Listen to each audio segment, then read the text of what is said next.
Hi, I'm Chris McBrien, a Gen-Xer, and the pop culture from my generation is awesome. And I'm Yancy Eaton, a millennial, and the pop culture from my generation is dope. Episode 77, Snowpiercer Movie Review.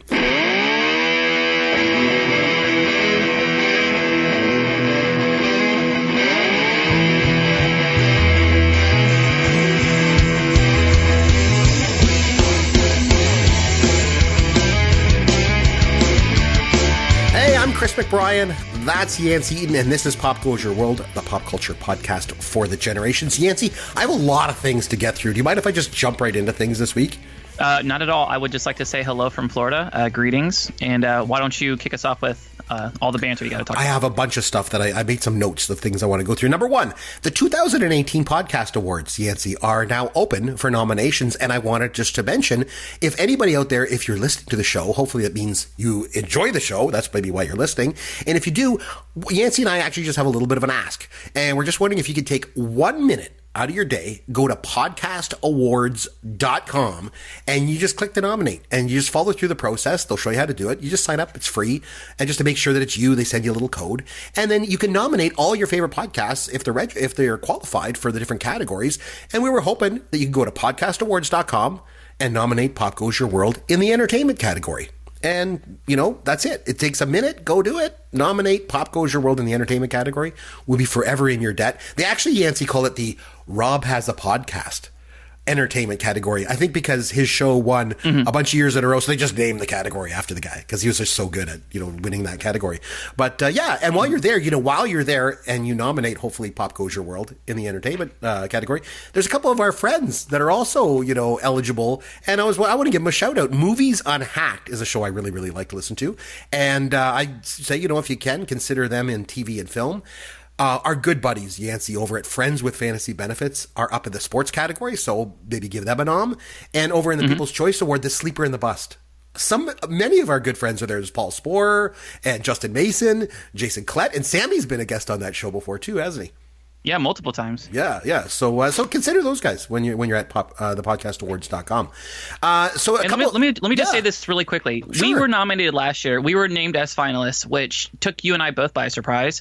And there's no money in this. There's no incentive other than the fact that it helps grow the show. Yes. It turns a lot of other people who normally wouldn't listen to it onto it. And if there's one thing I love, it's stroking that fat ego. Oh my. I love it. Wow. I love stroking that fat ego. So it's like I know we both we're talking about this off air in the past, Chris. Like I mentioned, it upticks in downloads. It exposes new people to the podcast.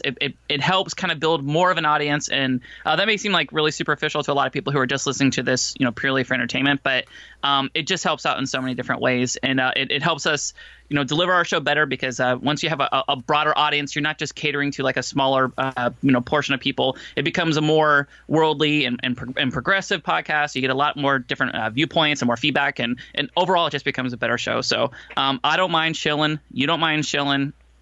License to shill. We will shill for this podcast award. It felt awesome being nominated. I would love to win it this year. So if you guys could do that, I would be so happy. Namaste, but I'm sorry I interjected, but what else you got for us? Very, very good words. Very good. I like that. So a couple things personally I wanted to bring up at the top of the show, and it's all pop culture related, so it's all good. Okay. So this weekend I had a little bit of spare time. My wife went away to go spend some time with a good friend of hers, so I had the boys, and as I mentioned on the show before, I have a 5-year-old son and a 9-year-old son, and so I took them to Canada's Wonderland. And yes, you guys have Disneyland in Florida, right? Actually, we have Disney World. Oh, sorry, Disneyland is in World. California. So you have Disney World. We have the OG Disney, yes. Oh, you have the OG. Yeah, correct. So Canada's Wonderland is kind of like Canadian Disney World, But I guess instead of the Pirates of the Caribbean, though, we like Club Baby Seals and stuff like that. So, it's all good. It's Canadian. So anyway, so I took the boys there, and there's this comic book store right across the road from Canada's Wonderland, down just north of Toronto. And so I took my son in there. And so I go in, and I mentioned on the show before that the comic books I like are like the funny ones. Like I like Richie Rich and stuff like that, right? So I go in there, and I talk to this guy, and this guy has like endless aisles and boxes of every comic you can ever imagine. So we go in there, and my son and I are like, hey, do you have any Richie Rich comics? And this is a reaction I've gotten from many people, because sometimes they're like, oh, Richie Rich, that's dumb. You know what I mean? Like, you're supposed to like Spider-Man and Superman and X-Men and, and all that stuff. Richie Rich, that's for kids. That's for, and so anyway, so I asked him about Richie Rich. He's like, oh yeah, come here. And he pulls out this huge box and he's like, hey man, it's not cool to like this stuff, but I'll tell you, that was my favorite comic book when I was a kid too. I'm like, yes, everyone keeps telling me that. So we went through and I got all these Richie Rich comics and I bought them all. Here's a note to all the dads out there that are doing this kind of stuff for their kids. When you buy a whole crap load of comic books for your kids, throw away the receipt. Because my wife comes home and I'm in the other room and she comes walking in and she goes, she's going to find out. You spent $50 on Richie Rich comics. What the hell? And I'm like, well, it's Richie Rich comics. What? Like, she's like, why'd you spend so much money on these comic books? And I'm like, well, they were from like 1978 and 79. Like, those are the two prime years for Richie Rich. Like, I couldn't say no. She's like, it's not his birthday. It's not Christmas. Why are you spending $50 on old 70s comic books? She just doesn't get it, I tell you. But anyway, so that was pretty funny. And then after we went to Wonderland and the Richie Rich comic book store, we came home and I decided that I was going to spend the night watching Star Wars. And my youngest son is 5. I've heard of it. He's never seen it, right? And so my 9-year-old and I, we've watched it like a dozen times together. And so my youngest is like, I want to watch Star Wars now too, Daddy. I'm ready to watch it. I'm like, okay, great. So we kick up 1977 Star Wars. We put it in. And he's watching what, half an hour. He goes, yeah, I don't like this. I don't want to watch it anymore. I'm like, oh, and so is this basically a call to the listeners to adopt your son? Yeah, it's so funny because my 9-year-old, exactly, I got to give him away. My 9-year-old, like, he was like me. So when I've mentioned this before on the show, 1977, I'm 7 years old, I'm in the theater, I watch Star Wars, it changes my life. When that Star Destroyer comes in overhead in that opening shot, I lost my mind. Like, I lost my mind. I was just like, this is the coolest thing I've ever seen in my life. And my son was the same way, my 9-year-old. He watched it, and he's like, oh my God, Daddy, this is the coolest thing ever. And it just went from there. My 5-year-old, I put it on. I said, I'm all excited. I'm all snuggled up to him. I put it on, turn off the lights. We put it on. The Star Destroyer comes overhead. He could care less. He's like, yeah, I just want to get something to eat. I'm like, what? So luckily I got the other one. So that's the interesting thing there. And the other thing that I wanted to mention, I got a whole bunch of stuff I want to mention. The other thing I want to say thank you, Yancy, because you told me we obviously we podcast, but we also listen to podcasts too. I'm a huge fan of podcasts. And you told me about one called Slow Burn. And you said, dude, you got to listen to this podcast. It's about Watergate.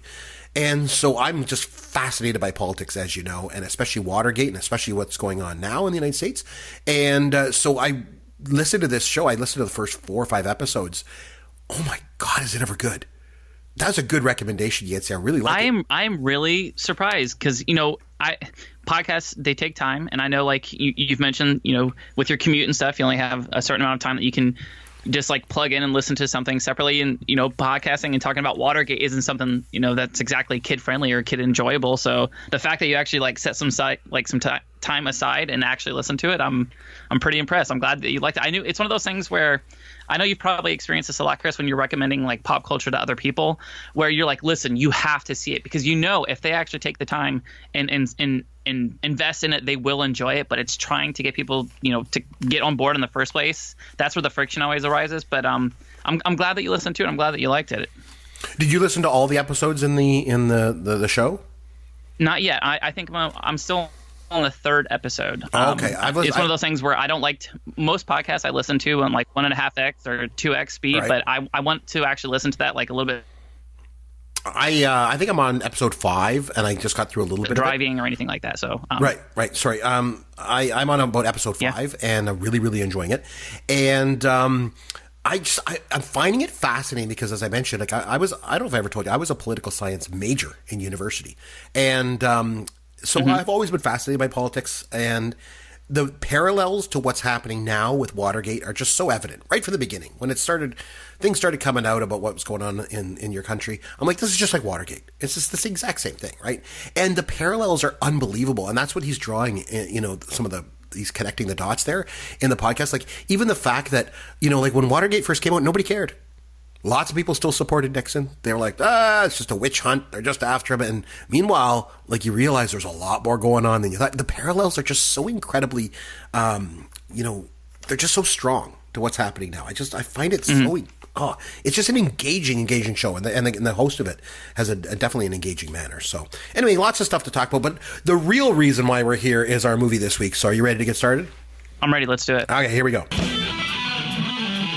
I don't get excited about seeing a girl topless in a movie. Oh no, she was gonna make a pot for me. Oh my God, breasts are terrible. Women's bodies are disgusting. What school do you go to? You know, this is the culture that I've grown up in now, where I'm more aware of what was acceptable at the time and what people laughed at is different than what they laugh at now. That makes the hair stand up on the back of my neck. Was it over when the Germans bombed Pearl Harbor? Like, I don't personally get offended by anything. We are going to die. I hate to sound like the morality police or anything like that, but fat, drunk, and stupid is no way to go through life, son. Okay, so this week it was over to you, Yancy. You got to nominate a movie, and you did. You nominated 2013's Snowpiercer. So would you like to start things off and just maybe explain a little bit about why you picked that movie, why you love that movie so much, what it means to you? Like, why did you go with Snowpiercer? Go ahead. Okay, so first off, we need to have a little bit of a discussion. So this movie I enjoyed a lot, and it is very much in the same ilk as all the other movies that I always recommend to you, outside of maybe The Lion King. It's dystopian. It's based in the future. It's dark. It's ominous. It's painting worst case scenarios. And I really like this movie. And I'm not backing off of that. I think it's fantastic. Like, if you go on Rotten Tomatoes right now, it has like a 95%. It is a critically acclaimed, genuinely good movie in my opinion. However, I got into a little bit of a Twitter discussion. Not tons of back and forth, but our buddy Nathan, who is, one of my best friends, one of my best podcast friends that I've had, and he's been on multiple shows, and I've been on his podcast. He's, Nathan is an amazing guy, but he brought now just for our listeners, I should say it's Nate Dokken, who is the co-host of the Nasty Cast, right? The Nasty Cast, yeah. Good correct? Guy. Yes. Great guy. Yeah, so he mostly does fantasy baseball content, which I know a lot of our audience is just rolling their eyes every time they hear us mention fantasy baseball, because that is the nichest of niche interests. But he's a really intelligent guy, and he listens and watches and takes in lots of pop culture. And one of the things he said, he tweeted at me, he's like great movie suggestion. He's like, but all these movies are kind of the same thing, or they're like in the same realm, the same category, like. Basically challenging the idea that, I'm giving us the same thing every single week. And I started thinking about it. My first instinct was almost to be like defensive and basically tell him, go pound sand. It's mine and Chris's podcast, and I can recommend whatever movies I want. Like, that's the whole point.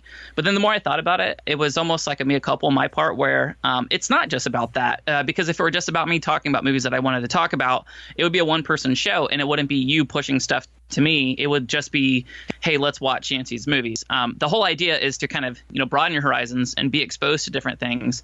And, falling into like this genre of like the dystopian sci-fi, that whole scene, it's almost like a crutch for me, because I feel comfortable talking about it, and it's something that I do personally like. But I will be making a conscious effort more in the future to kind of branch out a little bit more. And I think that I think you might actually appreciate that, because I think there is a little bit of fatigue. And, you joke around, but I'm sure you've kind of felt that too. Like, hey, it kind of feels like we're doing like a retread of the same type of movie week in and week out every time Yancy nominates something. So that's a long-winded way of saying that I'm open to that type of critique. I think it's fair. And the more I think about it, the more I do want to start branching out and bringing more suggestions that are a little bit more varied to the podcast. So look out for that in the future. Unfortunately, though, we already decided on this movie, so we're going to talk about it, and it is one of my personal favorites.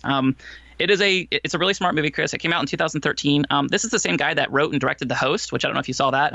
I saw it. Jesus, listen to me. I've seen it before. It is just a really interesting kind of a metaphor for class struggle and free will and society. And I just thought it was really interesting. A really interesting premise of a bunch of people basically being stuck on a train, and that's it. They're literally on a train, and it's this self-contained environment, this self-contained world.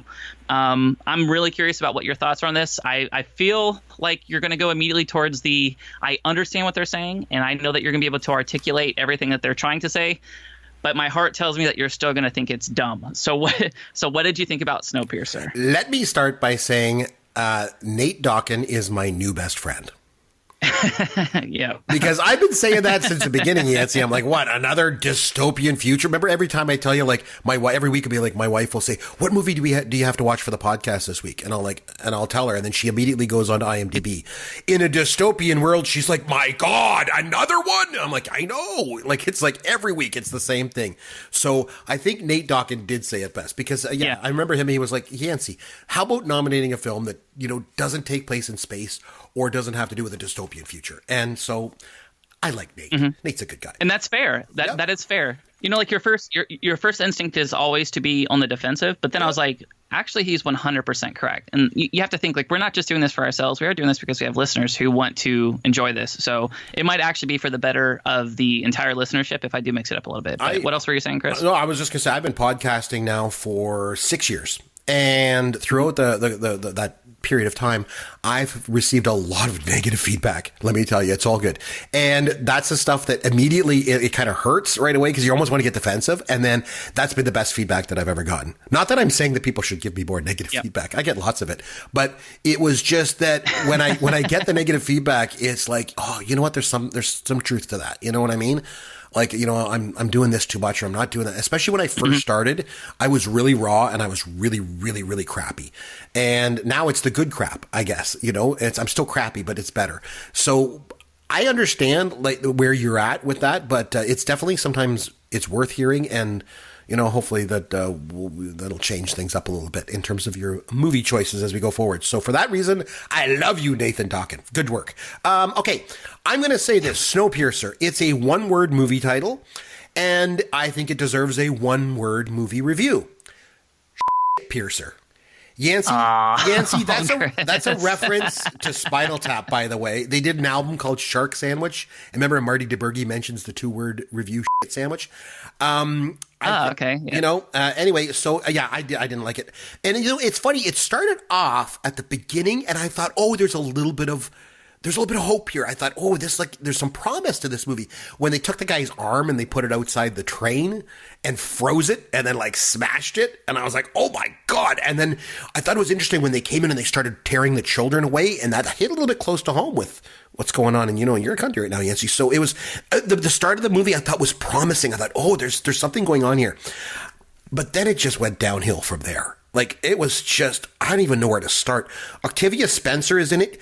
I like her. I think she's a very talented actress, and she's literally slumming it in this movie. First of all, it's literally and figuratively, because she's like dirty and living in filth, and also because this movie is way beneath her.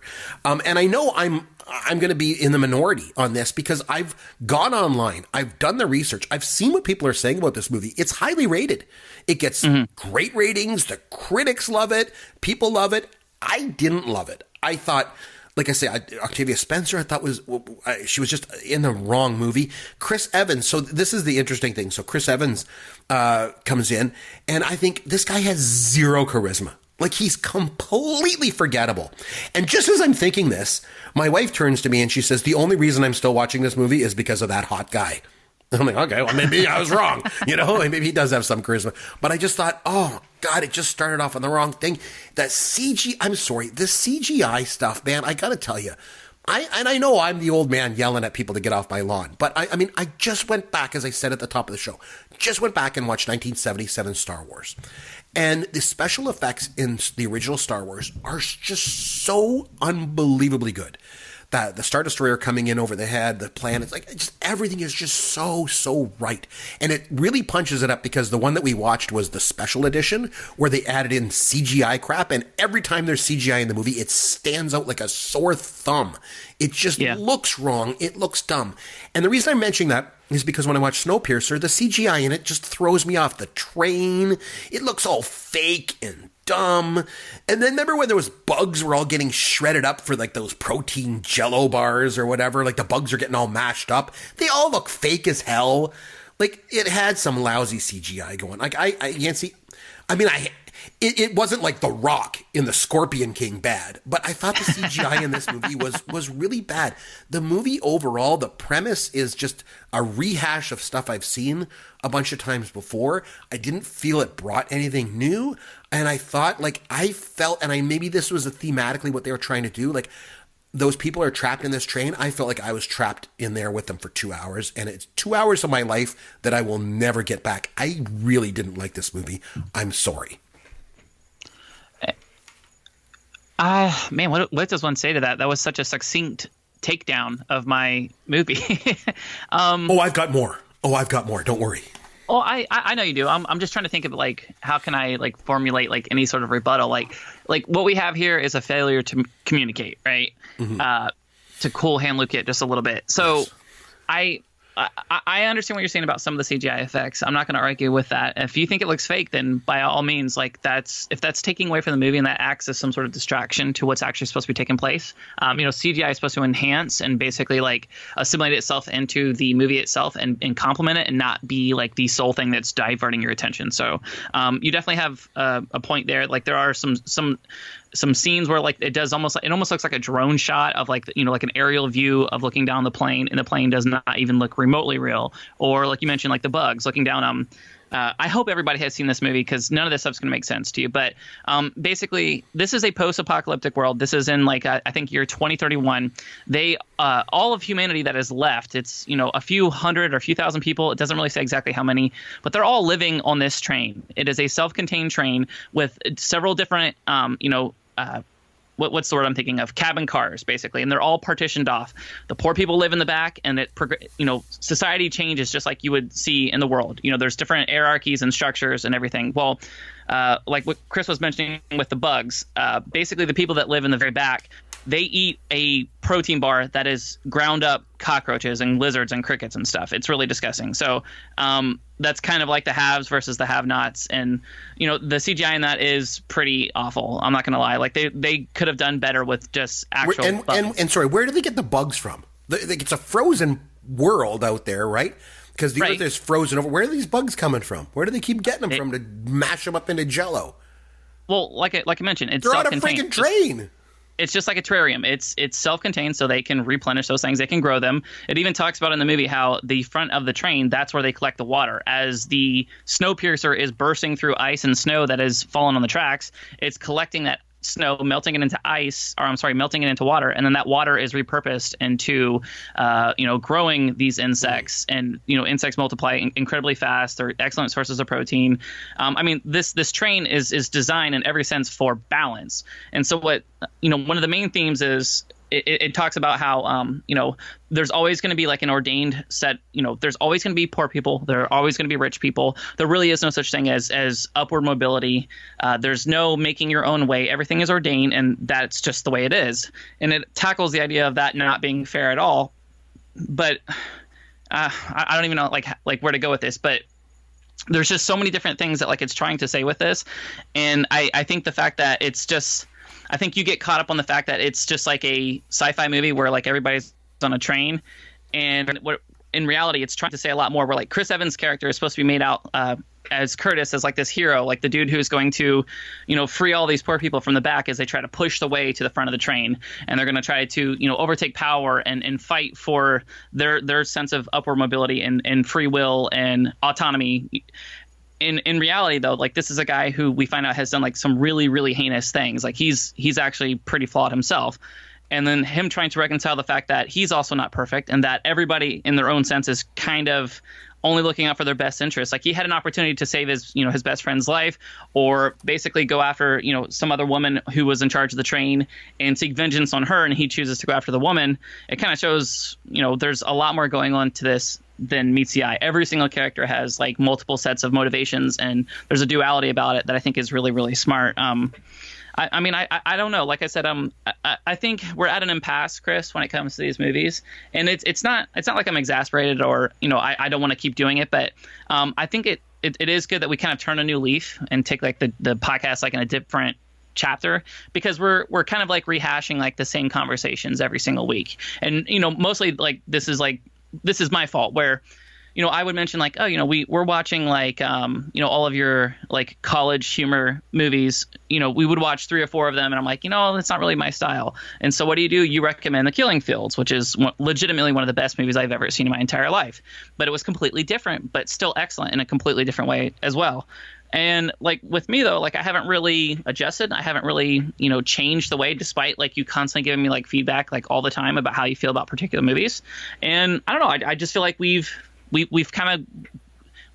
gotten past that. I think it's time to I don't know. Like I'm at a point now like we're halfway through the show, and like I almost don't even want to keep talking about the movie because I don't know how to to make you care about something where it's obvious that you understand all the intricacies to it and like you understand what the movie's trying to say, but it's really just not that compelling of an argument to you. Does that make sense? Oh yeah, and I think it's interesting. Like you make a good point. Like the movie does have a lot to say about social commentary. It really, really does, and that's cool because one of the key things that I think is that this movie kind of drills home to people, if people don't understand, because people always think, like you said, there's always going to be poor people, there's always going to be rich people, there's always going to be people that have power, people that don't, and what it really comes down to is it doesn't come down to the things you think it does, and I think that's what this movie kind of puts into perspective.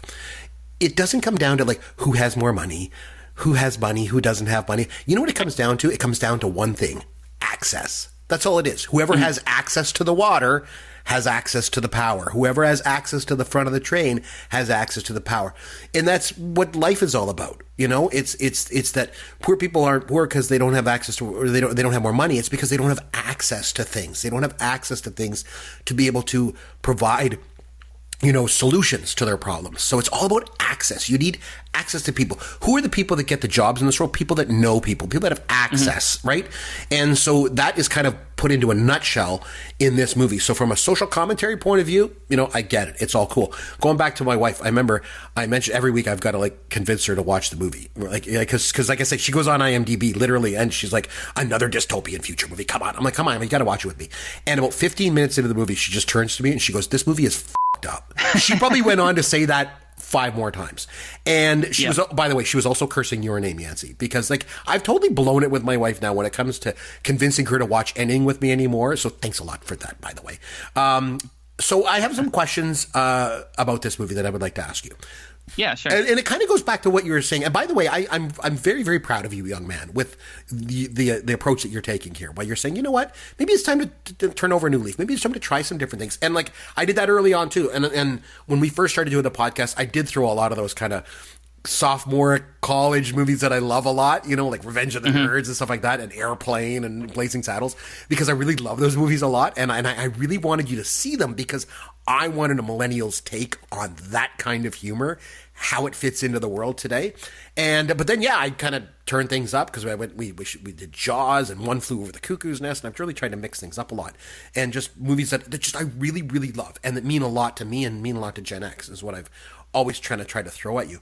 And so I'm very proud that you're willing to take the, looking at some other things, because there's lots of other movies that to me mean a lot about millennials. Well, you know what we should do? What we could do is we could kick things off by me recommending one to you that's a millennial movie. We'll get to that at the end. And let me know if just stew on that for a bit till the end of the show and tell me if you're open to the concept. And at the end, I'll nominate a millennial film to you because I know what you like and what you don't like. And I know where your interests are.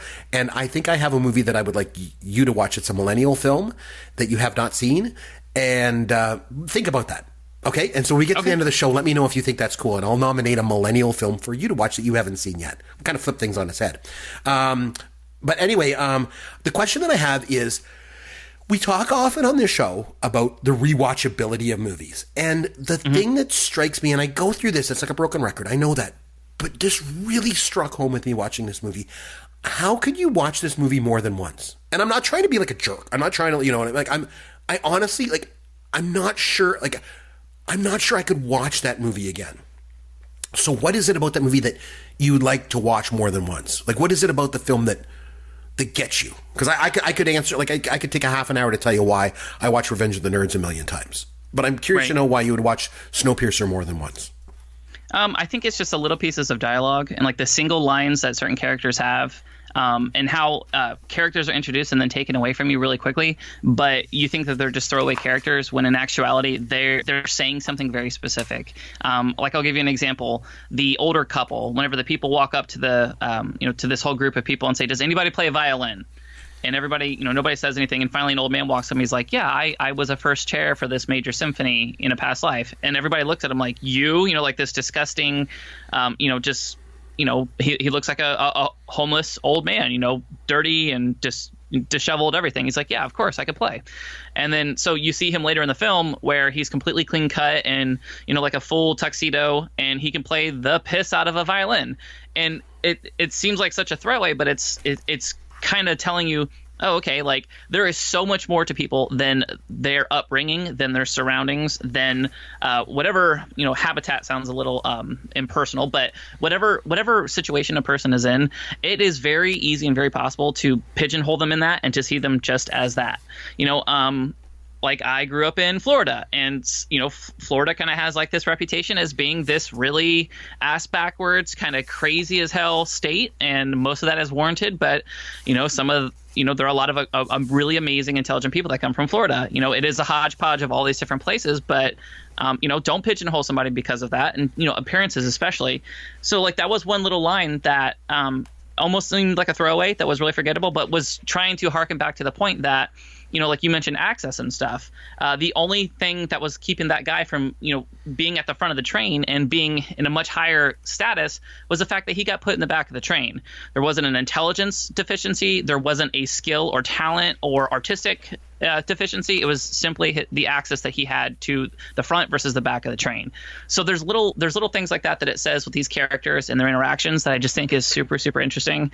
It's like The Matrix, and it's there's constantly different things that you can pull from it and different metaphors, and there's just a lot of different ways you can think of. And if you make up your mind that you're going to focus on a separate main character or supporting character that's throughout the whole movie, I think you can glean a lot more from it. So that's kind of why I like this. And I honestly, like, I know you're saying like it doesn't really bring a lot new to it. I think just the idea of itself, the actual premise of this movie it's super, super original. I've never really heard of anything like that. And funny thing is, like, as like an actual origin story, this is like I don't know if you millennials and your origin stories, I tell you. I know, but I'm talking about as a movie as a whole. Mm-hmm. So this is a South Korean production, right? It was the most expensive movie. It had a $40 million budget. It was the most expensive movie ever produced in South Korea. It's also one of the highest grossing of all time that came purely from South Korea.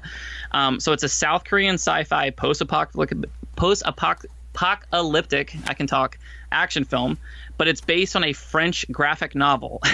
It also stars Americans, which is, it's just such a weird hodgepodge of, Korean writing and acting based on a French graphic novel. There's just so much going on to it. It's such an interesting hodgepodge of all these different voices and hands that are involved in it.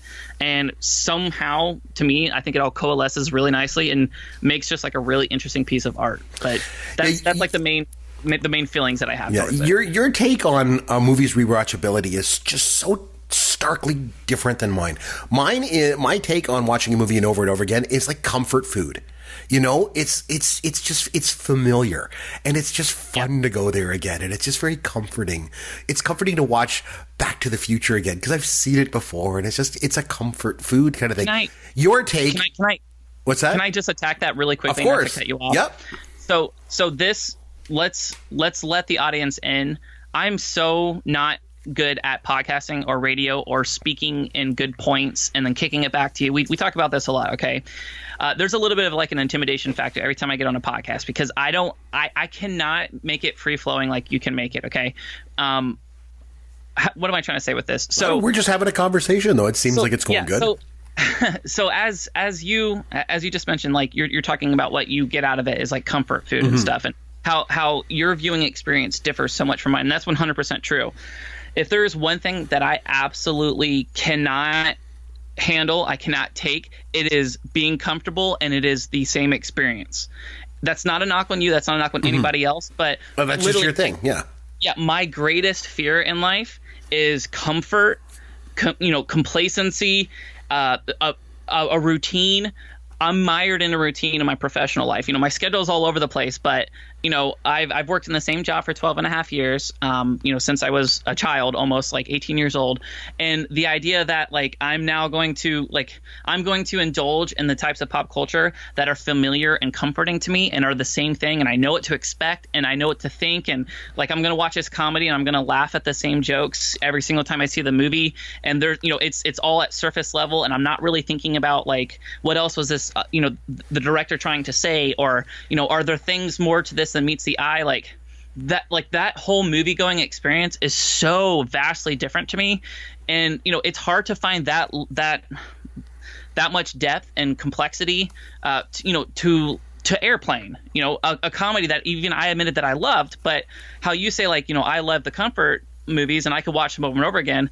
I loved Airplane and I laughed my ass off, Chris, but I don't know if I could watch Airplane multiple times. You see what I'm saying? It's just... It's a personal thing. It's not a millennial thing. It really is a personal thing. It's just crazy how much how people differ. If you go to, this is why I don't like to read reviews to movies before I go see them. If Chris McBrien wrote a review for Snowpiercer and that was the only review that somebody first of all it would be called Piercer.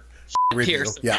Half a star. But Chris McBrien were the only person. I know I'm talking a lot tonight. I'm sorry. I keep cutting over you, but no, if Chris McBrien wrote a review online and somebody went and they're like, hey, let's watch this, and the only piece of information they had was the review that you left them, Piercer, Piercer, they're never going to watch that movie. Whereas, like with me, like if same thing with one of your movies that I was just kind of tepid on. I didn't really think that it was, that great, or I understood what they were saying, but I didn't think it was that funny, or I didn't think it worked very well.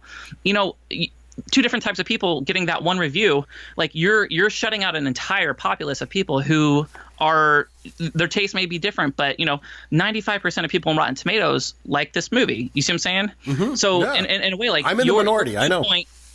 But your viewpoint is valuable to certain people because there's people who have tastes that are exactly like yours. You know what I mean? Mm-hmm. I guess that's the long way of me trying to say that like I think that is kind of what makes the show work a little bit, is that we are so vastly different and we're exposing each other to different things, but we're not fundamentally changing who the other person is. You see what I'm saying? And the thing is, we're incredibly different. We have completely different worldviews of, things that we love and our different takes on movies, but I still love you. So that's what makes it so good. Likewise, the feeling is mutual. So I have some questions too, because I just need these answered. Because, what was the deal with the fish? So you remember there was that scene where they were going to have this big battle, and they got this fish and they were cutting it up and they were putting the blood on their knives before the fight. Do you remember that? It was in the fight. Remember that they were fighting and they stopped for that New Year's celebration? Again, seriously messed up. But what was that all about? Do you know what I'm talking about? You know the scene? Yeah, so what was that? All right. So I think what it was is, so you have this large catfish, and the antagonist on this, I think it has something to do with the fish is basically a metaphor where they're gutting the fish, and they're cutting it from the middle of the gut of the fish all the way down to the back, which is the tail. And of course, they keep referring to the movie over and over again as like the tail of the train, right? The back of the train, the tail end. That's the lowest common denominator of this entire train. That's where all of the trash is. I don't know if that's 100% like exactly what it was, but I think it's just saying that it is actually the tail end of the section. Or like even when they talk about when they're eating sushi and they're talking about how we can only have this sushi twice a year because we have to control the population. I think that the fish itself is actually like it's symbolizing the people themselves, about how this is a calculated purging of the lower population of people in order to keep everything in balance. Does that make sense? Wow, you're reading a lot into them cutting up a fish, and maybe you're right. I don't know. So what's the deal with Tilda Swinton's teeth? I mean, they're all messed up. Like, she's got these like crazy British teeth, and then she takes them out, and they're false teeth.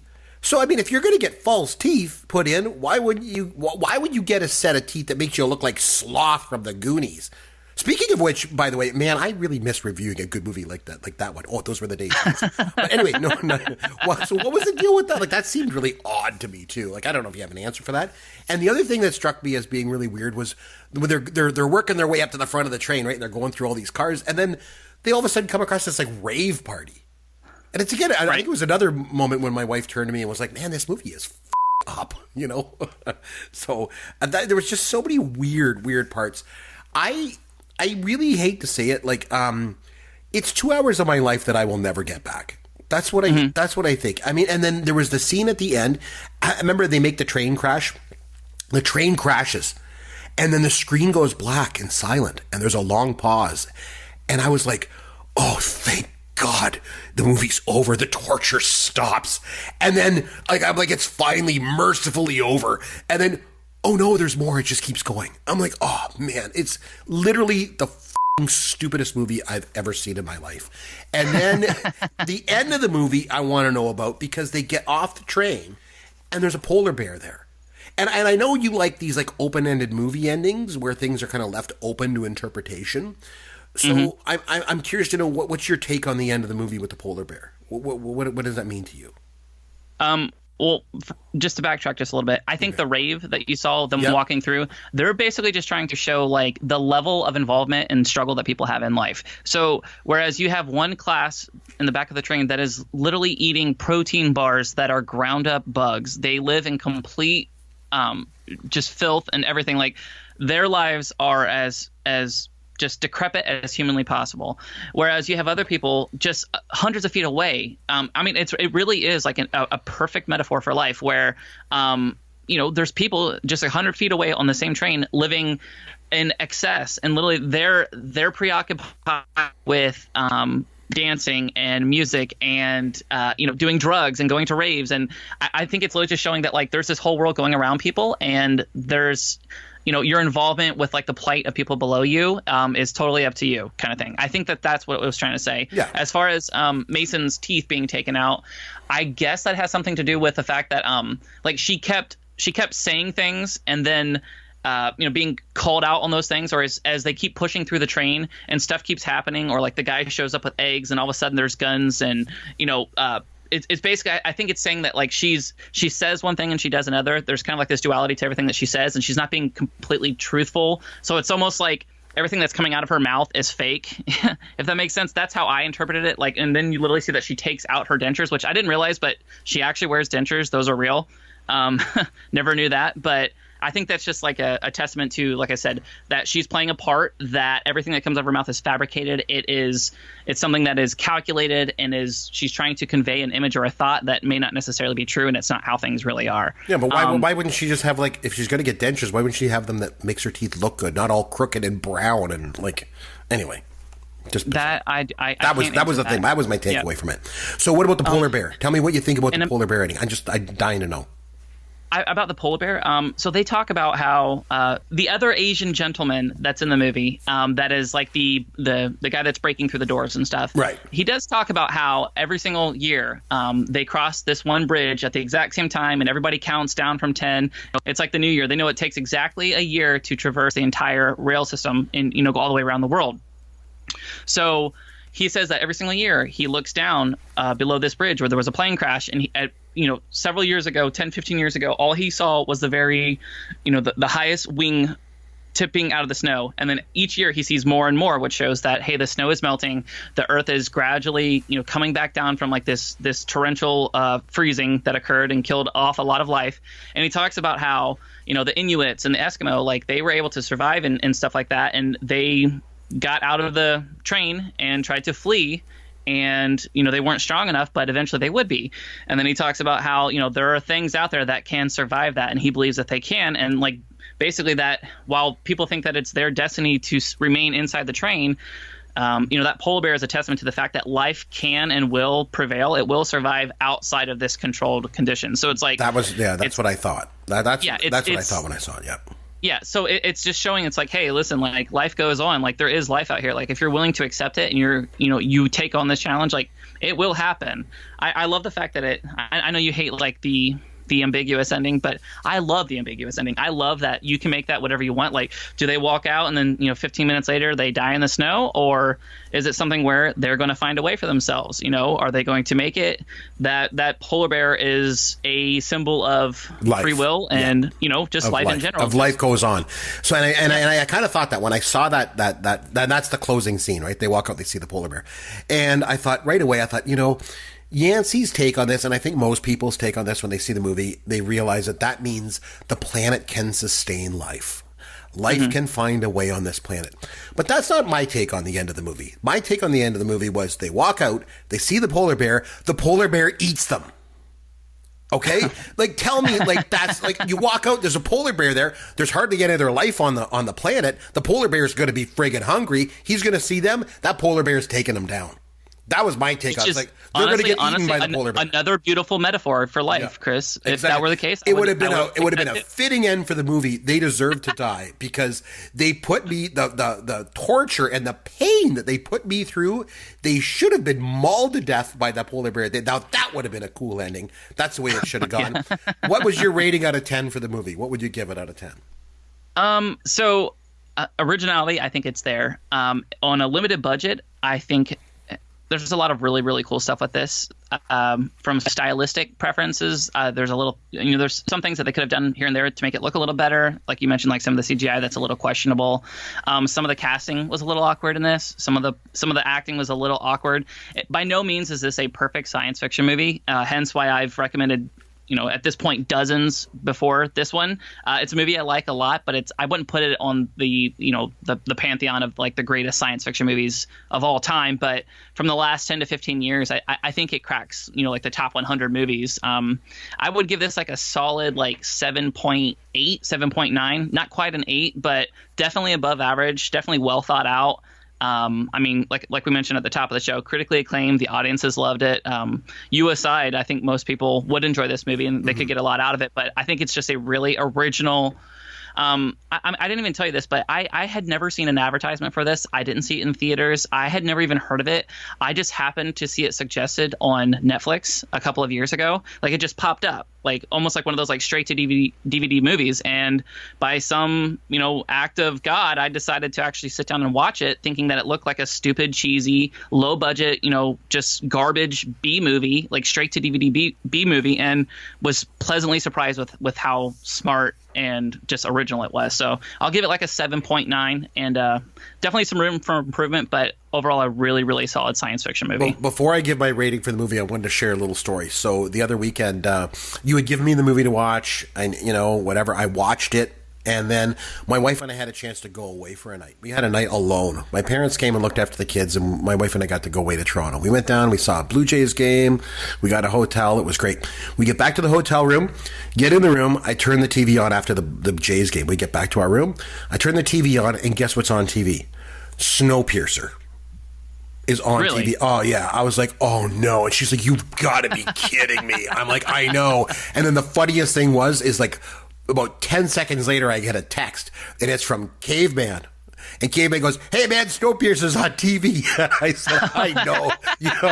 Because he knew that we were doing this show. It was just, it was perfect timing. It was so funny. You know what? So the next time we have Caveman on, I will guarantee you. Oh, yeah. I will guarantee you when we have Caveman on, he will like Snowpiercer. Oh, I can guarantee. This is going to happen, yeah. right? Oh, he'll like it. I know he will. So my original thought was I'd give it a 2 out of 10, but no, I'm going to give it a 0.5 out of 10. A 0.5. Yeah, it's time now for some fun with Yancy. Okay, so what I decided to do was, since this movie was so colossally bad, and at least I don't really give a shit about trivia for this movie, I'm going to go a different way this week, okay? I hope you don't mind. What I decided to do. If we do Pokemon or drug again. No, we're not. I don't know. That's okay. Pokemon or drug is always fun to do. But this one, so as you know, I love the $100,000 Pyramid Game show. And I'm talking about the one from the 80s with Dick Clark, not that stupid remake with that football player or whoever the hell that guy is. So in the spirit of the 80s game show classic, I thought we might play a game this week of the winner's circle of the $100,000 pyramid. And I got thinking, as I mentioned at the top of the show, Snowpiercer has one word in the title. So I thought what I'm going to do is I'm going to challenge you to see if you can name other movies that also only have one word in the title. Okay? And what better way to do this than in the style of the winner's circle from the $100,000 pyramid.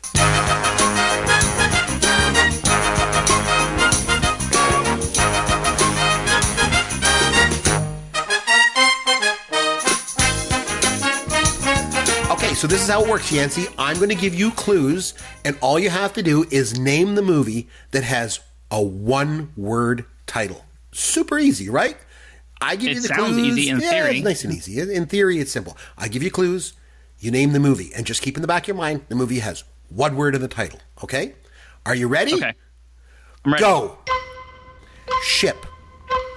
Dawson. Titanic. Yes. Scheider. Amity. Shark. Spielberg. Oh, Jaws.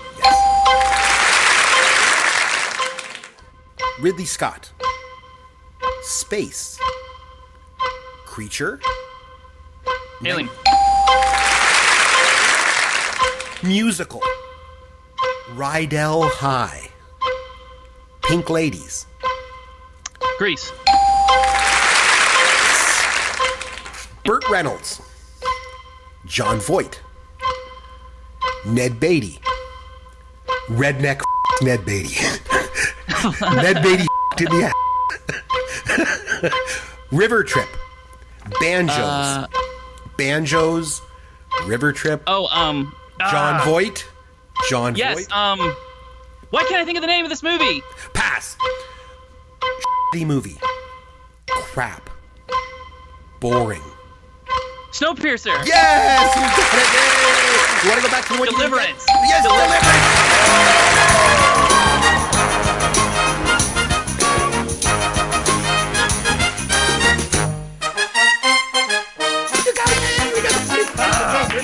We got it. Yay, that's awesome.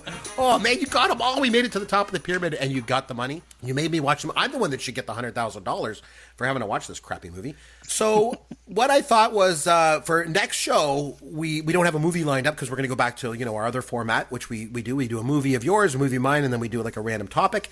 And we mentioned Caveman earlier, and he had mentioned to me that he listened to the superhero show that we did.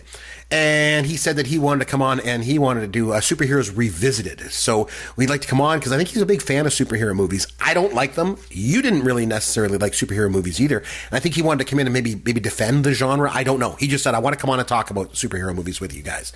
So if you're up for it, maybe we can ask him to come back. What do you think? I am up for it.